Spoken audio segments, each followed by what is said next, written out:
하겠습니다. 하나님 말씀 역대하 말씀 좀 보도록 하겠습니다. 역대하 7장 1절부터 3절까지 말씀입니다. 역대하 성경 가지고 계신 분들은 좀 펴서 같이 읽겠습니다.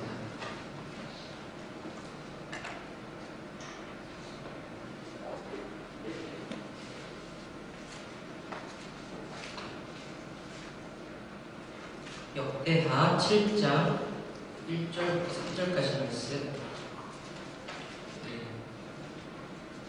길지 않으니까 우리 함께 합독해서 읽어보도록 하겠습니다.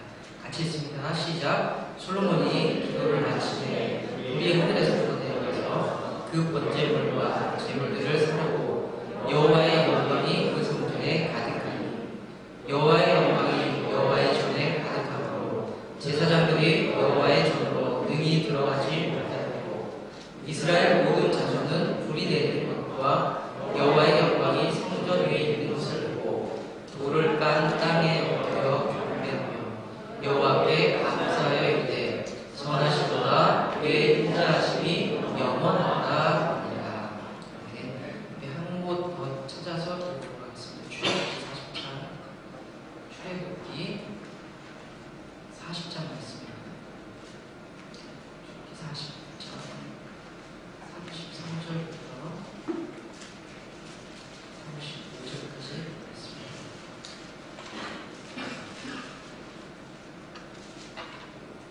33, 34, 35 말씀도 같이 합독하도록 하겠습니다.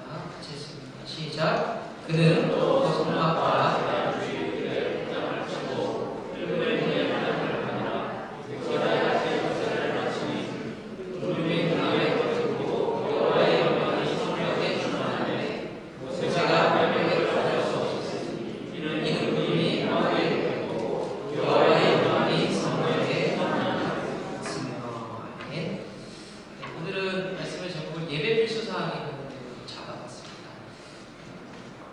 어떤 예배가 한다든가 어떻게 예배 드림이 맞는가에 대해서는 정말로 많은 담론들이 있었습니다.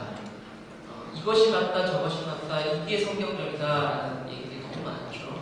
그래서 제가 깜빡하고 못 가져왔는데 제가 가지고 있는 책 중에 이 정도 돼서 하드커버로 된 책이 하나 있습니다. 그 책 내용이 예배 예식서라는 책입니다.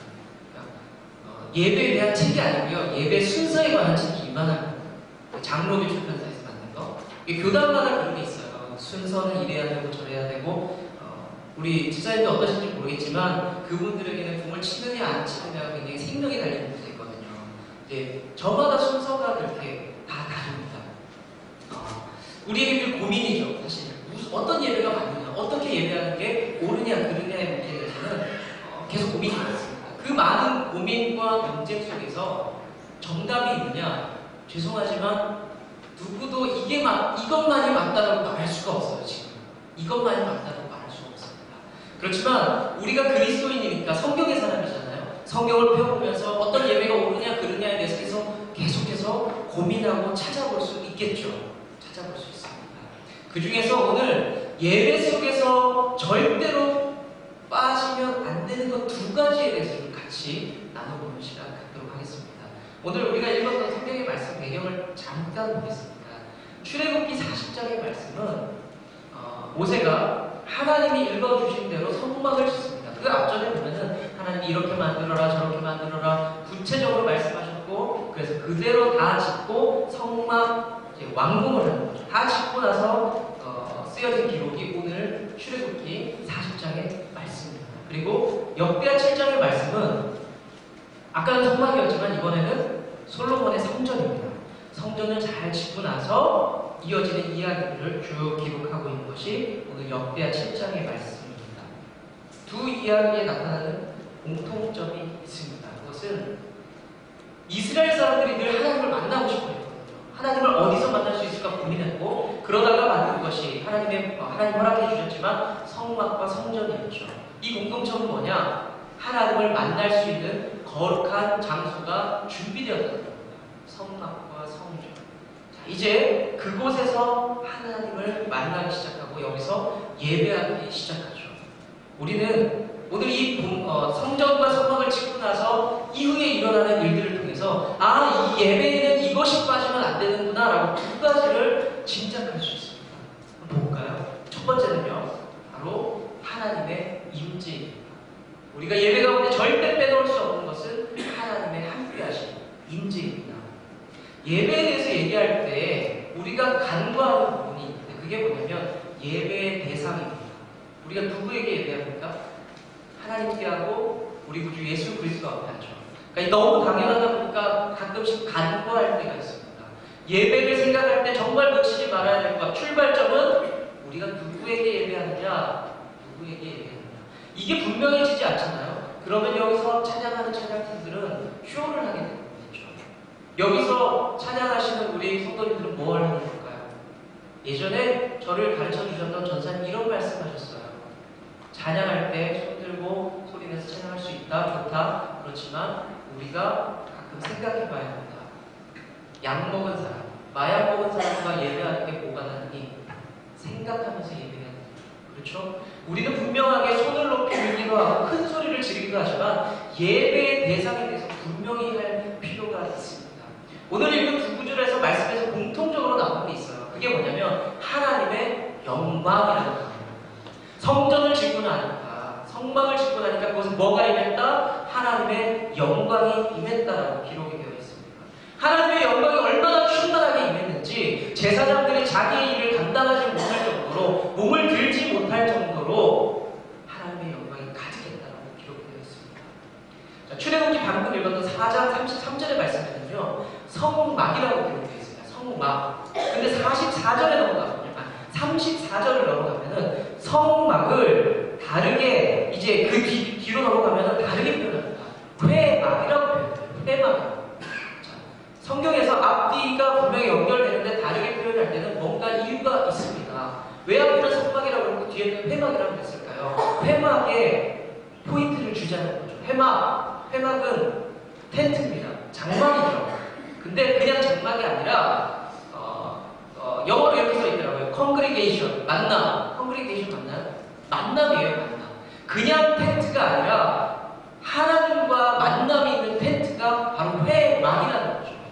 우리가 예배하면서 놓치지 말아야 될 게 뭐예요? 하나님과의 만남, 임재.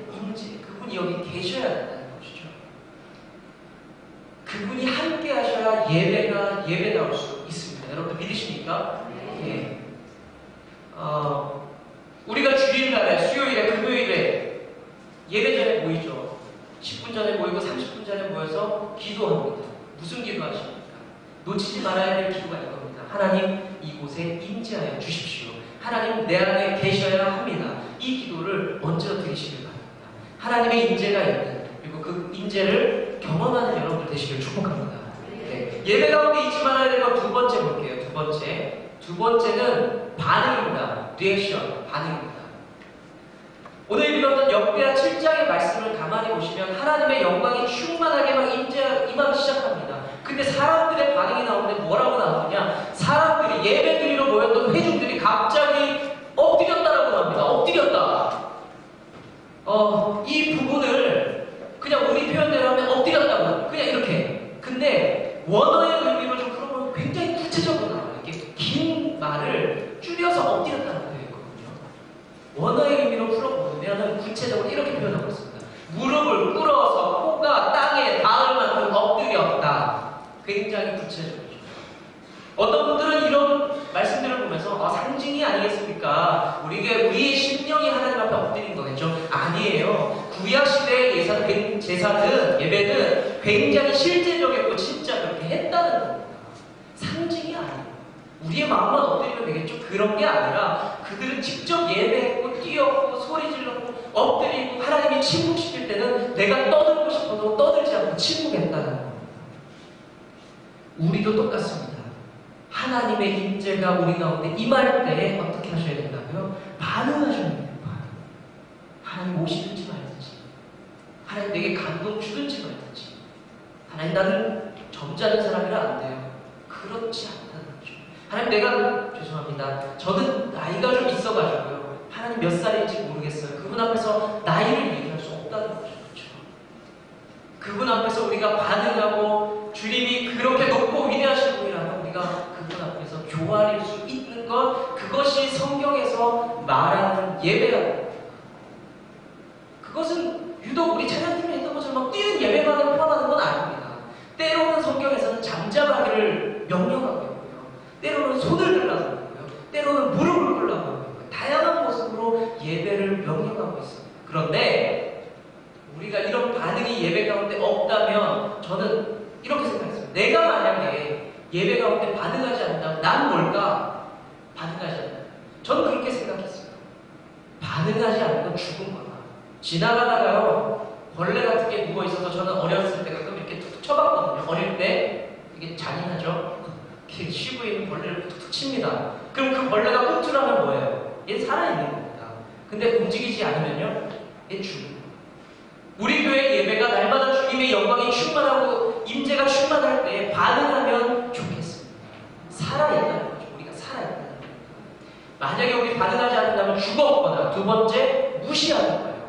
우리의 왕이 오셨는데 뭐든지 말든지 야, 내 할 일 하겠습니다. 무시하는 거죠.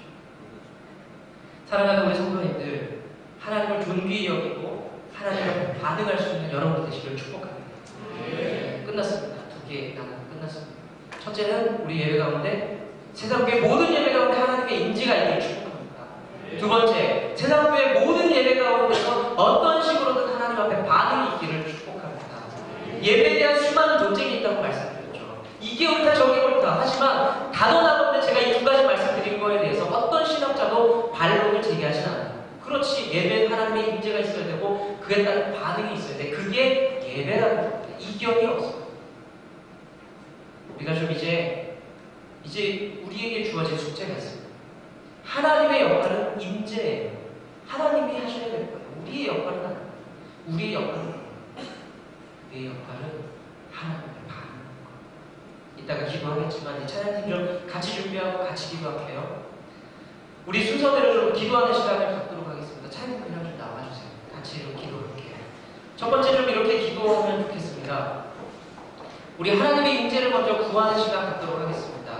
우리 교회 모든 모임 가운데 하나님의 영광이 임할 수 있도록 성경 공부 가운데, 수요 예배 가운데, 금요기도회 가운데, 새벽 기도 가운데, 우리 교회 모든 예배 가운데, 모임 가운데, 교제 가운데까지도 하나님의 임재가 필요합니다. 주님, 우리가 간절히 사모합니다. 우리 특별히 오늘부터 시작되는 셀 모임 가운데 셀 리더들 계신데요. 우리 셀 모임 가운데서도 하나님의 영광이 필요합니다. 하나님의 임재가 필요합니다. 우리가 간절히 사모하심으로 잠시 기도하는 시간 갖도록 하겠습니다. 함께 기도하시겠습니다.